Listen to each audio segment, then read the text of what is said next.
Hi, everyone. Thanks for hanging out in the kitchen with me again today. I'm pulling some chicken breast out of salted water here.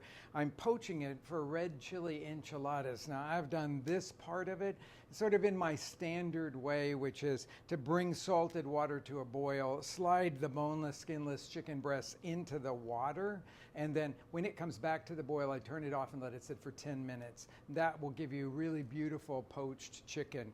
And I'll let that cool here while we prepare the sauce for it, because this is the main attraction, obviously. I'm cooking today with guajillo chilies. Now, this is 6 weeks of these live broadcasts that I have done. And I have never worked with a guajillo chili because I know that a lot of you are not very comfortable working with the whole chili pod, so I've sort of stayed away from that. But today, I really want to show you how to work with them and why I love working with them, because they have the best flavor. So guajillo chili is one of those thin-fleshed chilies, not like the ancho, the wrinkled skin chili that I showed you before.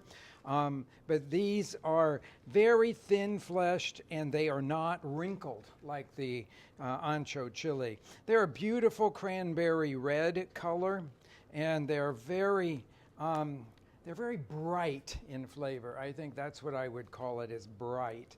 So what I'm doing with them is to tear them open just alongside here. I'm running my finger. My hands are used to working with chilies like this, so I don't worry much about that. But if you're new to it, you probably want to put some latex gloves on. You can pull those veins out. That'll be the heat in these chilies, and they are a pretty hot chili. When you go to a Mexican market, you can always find guajillo chilies. That's one of the workhorses of the Mexican kitchen, because it makes a bright sauce, bright in color and bright in flavor. A medium spicy. Sometimes they're a little more spicy than medium, but most of the time I consider them a medium spicy chili. So next thing that we're going to do with these guys is to toast them. And I'm doing that in an ungreased skillet that I've got set over here. As I have worked with each one of them, I've just tossed it into the pan over here. But this one is the first one I put in, and it's really ready. So I'm going to just turn it over, toss it, and then I'm going to show you on these guys over here what they look like when they do get toasted. Now I'm using a spatula to press them flat. A lot of times when you see the traditional Mexican cooks, they're not doing this. They're just kind of leaving them in here and letting them toast a little bit. That's a little darker than what you normally want them to be. So you want it to fill the room with an aroma.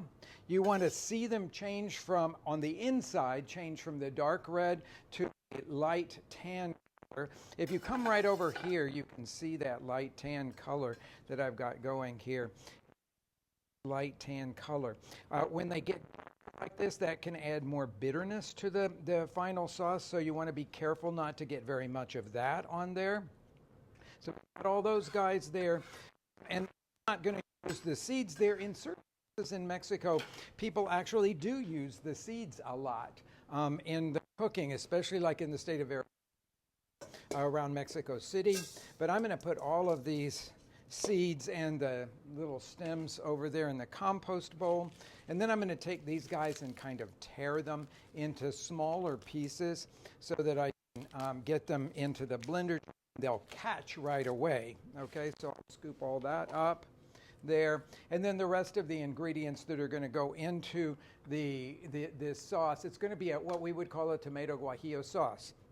Now, as we talked about in making other sauces like the pipián, most of the time you would soak those until they're completely hydrated.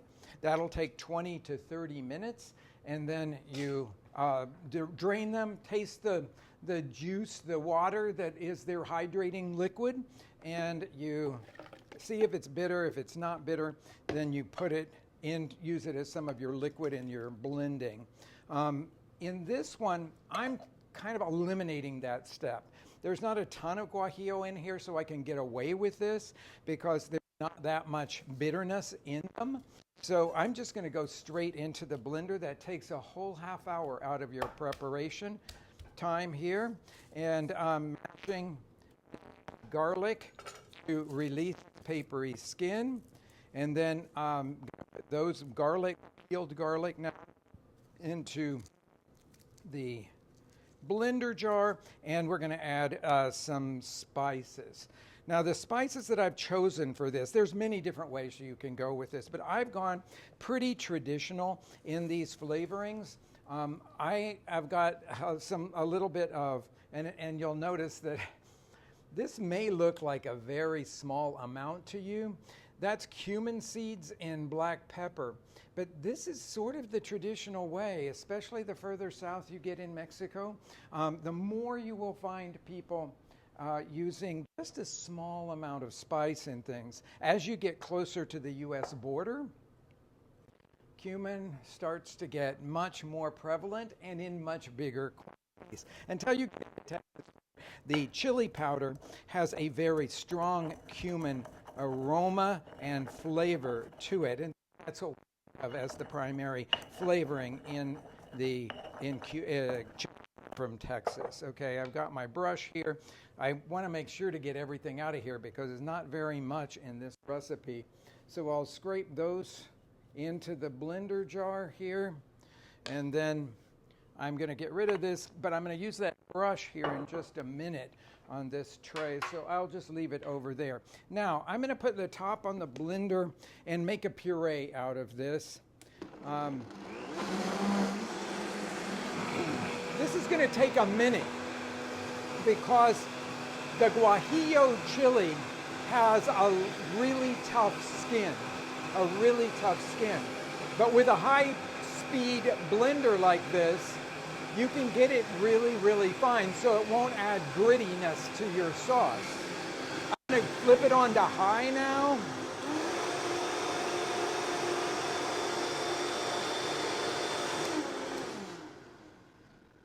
I know a lot of you like your Vitamix blenders because you comment all the time about how it was the best purchase of your life. You notice in this, I have never used a food processor at all. Food processor blades go much slower than the high-speed blender does. So it does the kind of stuff I need because I'm working a lot with these dried chili skins. Okay, so we want to make sure that this is hot. You hear the sizzle, okay? I'm going to put all of the mixture in there. It's a little spattery. If you have a spatter screen, you could feel free to use that on top of this. But I am going to stir this around now. I'm going to turn the temperature, heating the pan on a medium. Now I'm going to put it up on a medium high to high. And you'll also notice that lots of times I will tell you when I write a recipe a range of time for the work of the cooking down, this step that we call the frying of the sauce. And the frying of the sauce part of it is the most essential part, as I have told you all before, of blending flavors, marrying flavors, creating a unified flavor in your dish. So I want to keep stirring this until it gets super thick, like tomato paste kind of thickness, but I may not have, I may wait for just a minute for it to come back to the boil before I continue to stir it all. And that's all we have for this sauce here. It's just a tomato and guajillo with a little spice and some garlic in it. Very simple and really super delicious, I think. Okay, so I'm going to clean up my board here while that's coming back to a boil there. Pieces of the toasted chili. Now, some people might not think that you have to do that toasting of the chili, but for me, it's a really essential step. It's the difference between the flavor of bread and toast, okay? Toast has so many more flavors that come out in it that it feels to me that I'm always much more drawn to anything that's toasted bread or vegetables that are roasted than I am with just the natural state of things. Okay, while this is boiling down over here, I am going to, I turned the wrong one up. I wondered why it didn't come back to turned the wrong one up, and of course this is live, so you get to see all of those things. But while that is happening, I'm going to tear up this chicken breast into large shreds. Now, sometimes when we say shredded things, people think really, really finely, so I always say coarse shreds in the recipes, and that's what I'm talking about, coarse shreds. You're going to go, of course, with the grain of the meat itself. And the amount of meat that you use, it's going to be a couple of cups, basically, that you're going to need for this thing. But it can be chicken, like I'm using today, or it can be any kind of like leftover roast pork, or beef is delicious in this kind of an enchilada. If you have a favorite ground beef recipe, that could be utilized here. And for those of you that are just crazy about melted cheese, you could actually do this with the cheese on the inside. I always like to put a little chopped onion when I make these into cheese enchiladas, and most of the cheese on the inside and just a little bit of cheese on the top, which is kind of the opposite of what we are doing here. This was cooked in salted water, so it should need no more seasonings at all. So now has come to a good boil, and I'm going to let this reduce for a little while here until we add the other ingredient, which is chicken stock, to this. You can feel free, and I've done it many times, to make this completely vegetarian, either adding vegetable stock to it or simply using water. Water will give you the lightest, purest flavor. Anytime you add a stock to it, it's going to enrich it, but it's not going to be quite the same kind of flavor. Okay, so this is still going good here. I've got my melted cheese. I'm going to do some sliced onion to use as a garnish on this one. Just one of them will probably be enough there. And then let's talk tortillas while that's finishing cooking there. Okay, so I have some fresh hot tortillas. That's probably not what you're going to be using, but I'm going to show you the way that I like to work with the tortillas to get them, especially if you're working with cold tortillas that you've bought at the grocery store, which is when I'm cooking at home. I'm at the restaurant, so I have access to something else. But when I'm at home, I'm usually working with cold tortillas that I have to get more pliable. Now, for this particular approach, you could, and I know a lot of you know this because you make the comments all the time in the comment section of this, that you quick fry them, like a skillet like this with a little bit of vegetable oil in there, and one by one you fry them and then you pat them dry on paper towels. That's certainly a legitimate way of going about doing this, but there is a faster way that to me is just as efficient and does all the same things, and that is to oil the tortillas. If you have a sprayer, I don't have a sprayer here right now, so I just drizzle a little bit of vegetable oil on them and then use a brush. I use a brush a lot. I always have a brush at easy access in my kitchens, so you can just do it that way, and then I just stack them all up to make sure that they get well oiled on both sides. That should do it, like that. And then this last side here, remaining oil I have on my brush, I can just oil that one nicely. Okay, now I'm going to divide these guys up into stacks of 2. So if you're making enchiladas, you'll need definitely a larger baking sheet than what I have here. And then we're going to go over and slide them into the oven here. And I'm going to look at the sauce. And I'll tell you, it's smelling really good. Now, let me tell you about these kinds of enchiladas. Because this style of enchilada with the melted cheese and all that sort of stuff is popular in some of the big cities in southern Mexico, but it's definitely not sort of rural fare. This is considered, with melted cheese, a little bit more modern. Let's just call it modern. And this kind of guajillo sauce that is got tomato in it is certainly something from more the northern part of Mexico. And so this whole dish to me is more reminiscent, I would say, of the northern part of Mexico than it is of the southern part, and especially when you get all that melted cheese, because melted cheese is really more the purview of the northern part of Mexico than in the southern part. Not that people don't eat melted cheese in the southern part. Okay, now I've got this really thick now, and it's getting a little spattery, so I just say if you have a spatter screen, this might be the time to put it on here. I've been stirring it around and around and around, and now I'm going to thin it with a little bit of chicken stock. Oh, and I never told you, if you don't find the guajillo chilies, they're very easy to find. Certainly you can buy them by mail order, but you can also put a little bit more of it in there. You can also replace it. If you happen to be in the southwestern part of the United States, where there are lots of New Mexico-style chiles, this is a close relative of that. You could use those.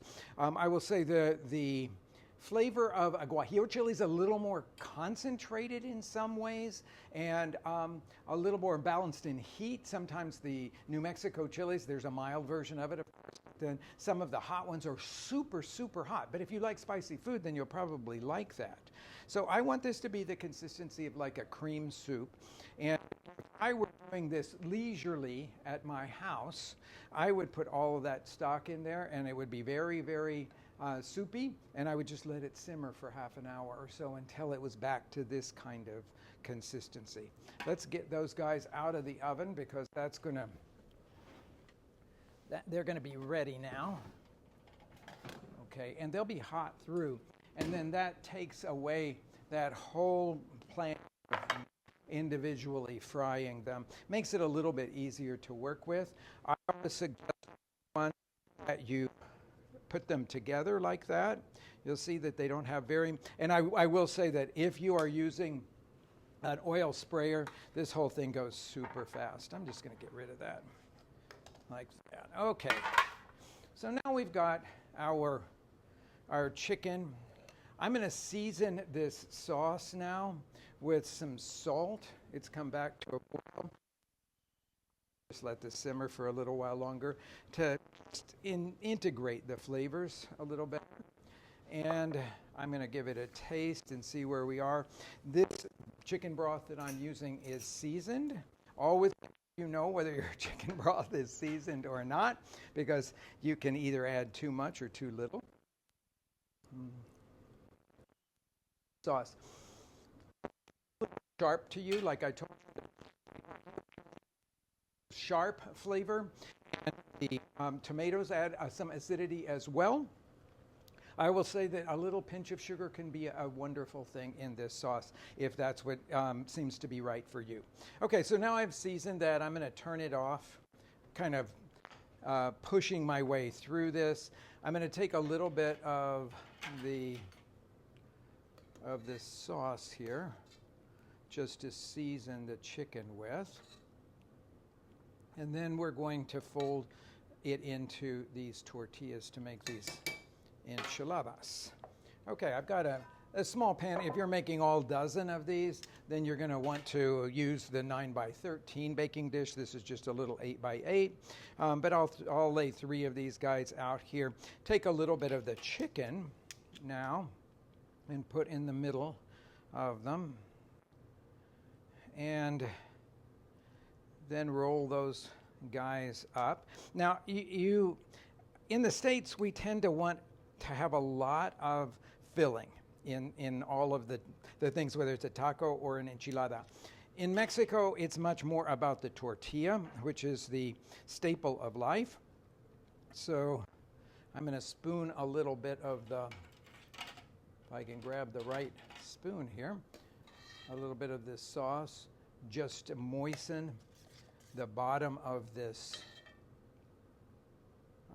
pan, and then I'll just line them up right like this. Okay, so you can make your own choice as to how much filling you want in them, but this would be considered a really stuffed enchilada in Mexico. But I kind of tend to go more for the ones that have a little bit more of the filling in them myself. This is a luxurious one because then it's going to have the cheese melted over the top of it. But 3 nice pieces of that chicken will be lovely in there. Now I'm going to show you the next step, which is the most important and often left out of American versions of enchiladas, and that is to make sure that you cover the tortillas a lot. So in where we tend to always be talking about the filling in the enchiladas in the United States, in Mexico, everybody's thinking about the tortilla and the sauce. So you want to make sure that you use enough of that sauce to cover everything. And again, the sauce should be about the consistency of a cream soup. I think probably everybody knows that consistency. If you've ever had like a corn chowder or something like that, that's the consistency that we would want this to be. But make sure when you are spooning the sauce over it that you get every little bit of the tortilla covered so that it doesn't dry out in the oven. Okay, now I've got this grated cheese. This is our melting cheese mixture in our restaurants. It's a mixture of Colby and Jack, made for us by this amazing Amish farmer that has his own herd. I mean, it sounds really spectacular, and it is, but he has his own herd of dairy cows, and he makes this cheese for us, and he for 20 years, and it's the absolute perfect melting cheese. So there I've got it ready to go into the oven. Because everything is hot, it won't take very long, and in fact, I can use the convection feature on the oven. So I'm going to turn the convection on so that the air blows around and it'll brown it more quickly now. And then we've just got a little bit of parsley that we're going to use as one of the garnishes on here. But while we're doing this, and just walk with me over to I want to rinse this guy out here. I want to make a really cool dressing for you for a salad, because I think a salad is the perfect thing to go with this, with these enchiladas. And it's one that we've had on the menu in our restaurant for a really, really long time, and it's thickened with pumpkin seeds. So I think in one of the early kitchen hangouts that we had here, I made a lime and cilantro dressing. So it's kind of a variation on that. The first thing that I'm going to do here is to juice some limes, of course. Always rolling them first like that so that I can break up internal structure. And then I'm going to juice them directly into our blender jar. When I'm making a dressing out of lime, I put more lime than I would if I was making it with vinegar. Vinegar tends to be at 5% acid, and limes are less than that. So you can get a little bit more of the lime into the dressing. And I think that would be nice to also get just a little bit of the zest of the lime in here. So I'm squeezing about 1/3 of a cup of this. And then I'm going to put into there some oil. You can choose to use olive oil for this, or you could use vegetable oil or a mixture of the two, or maybe you have another kind of oil that you really love. There's avocado oil out there. Sometimes people play around with that a little bit. In fact, that's actually what I'm using here in this one today is avocado oil. It's a very light flavor. If you think it's going to taste like avocados, you'd be a little wrong on that. It's just a very, very light oil. Okay, now I've got my 1/3 of a cup there. So I'm going to take this last half of this lime, and I'm going to take some of the zest off. So I'm going to grab a zester here and just grate it directly in here. You can see it coming off in there. And I want to go down to the white pith, just taking the colored skin off, but not much of that pith. The pith is really quite bitter. So this will give a more limey flavor, of course, to this dressing. And I think that will probably be about enough of that. Now I'm going to put in here my 3/4. I have about 1/3 of a cup of lime juice and 3/4 of a cup of that avocado oil. I'm going to add salt to this. Now this can be a little bit more on that. Remember, your dressing's supposed to taste salty to the taste, or otherwise it will be too little salted on the lettuce. And so I'm going to take a chipotle chili here. This could be made with serrano chili, or or no chili at all if you don't want to go that direction. But I'm going to put a chipotle chili in there, and about 1/2 cup of pumpkin seeds. This is going to make it creamy without any dairy. Okay, so put that in there. A little bit of cilantro, a handful of cilantro will be delicious in this one. I'm going to tear that up and put that in there. And then blend it until it is completely smooth.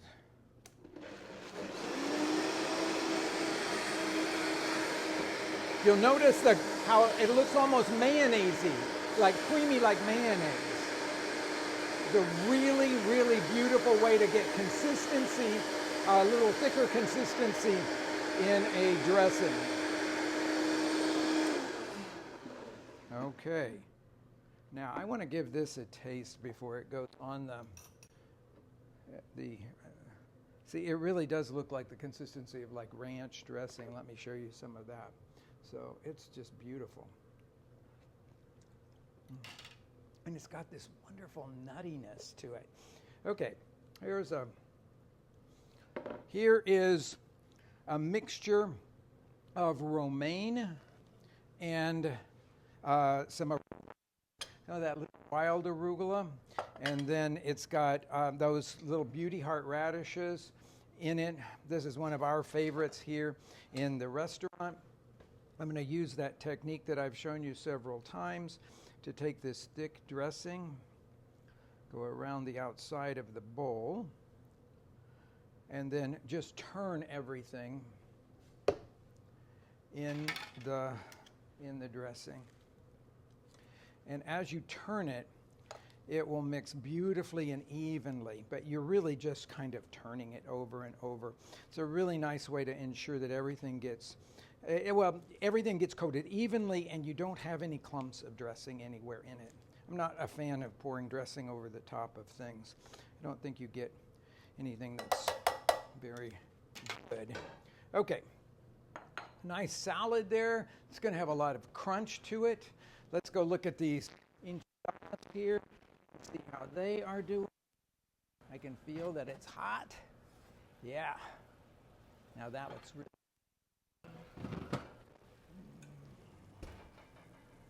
so. For those of you that like your enchiladas with brown top, this is for you. I love them too. I grew up in Oklahoma City a long time ago eating Tex-Mex food. It was always my favorite food that we ever got a chance to eat. Now, I grew up in a barbecue restaurant, so it's kind of weird to say that, but I always so looked forward. We ate barbecue all the time, but it was a special treat to be able to go out and eat Tex-Mex food. And my favorite thing always in the Tex-Mex restaurants was the enchiladas with the melted cheese on the top of them. I'm going to throw a few of the leaves of parsley over that. The flat leaf parsley, you could use your cilantro if you have that, but it looks so pretty to have the green and the fresh on top of that browned melted cheese with that red sauce. So there you have it. Now, this completes 6 full weeks of these live broadcasts. And I want to say thank you to all of you watching. The response has been incredible, tremendous. I feel like that I've been able to connect with all of you in a new way, and I really, really love that. As our restaurants are moving now toward reopening, we don't know the date that we'll be able to welcome you all back into our restaurants, but hopefully it will be within a month.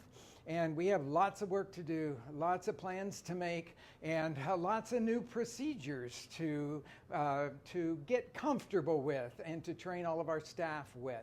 And so I've got to be able to devote more of my time to that than doing these wonderful live broadcasts that I really love doing with all of you. So I'm only going to be doing these 1 day a week.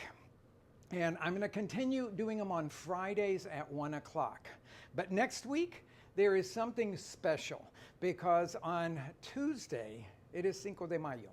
So I'm going to do a broadcast on Monday afternoon at 3 o'clock, and I'm going to show you how to use a bunch of our products Frontera products that you can find in the grocery store to make a bunch of appetizers that are perfect for Cinco de Mayo. So I will let you all know again, I will give you a heads up that at 3 o'clock on Monday, I'm going to be doing a live broadcast of simple appetizers for Cinco de Mayo, and we're going to continue these live broadcasts, kitchen hangouts with me on Friday afternoons at 1. Thank you all so much for everything that you have shared with me over these last 6 weeks. I hope you all stay completely safe and healthy. Thanks again.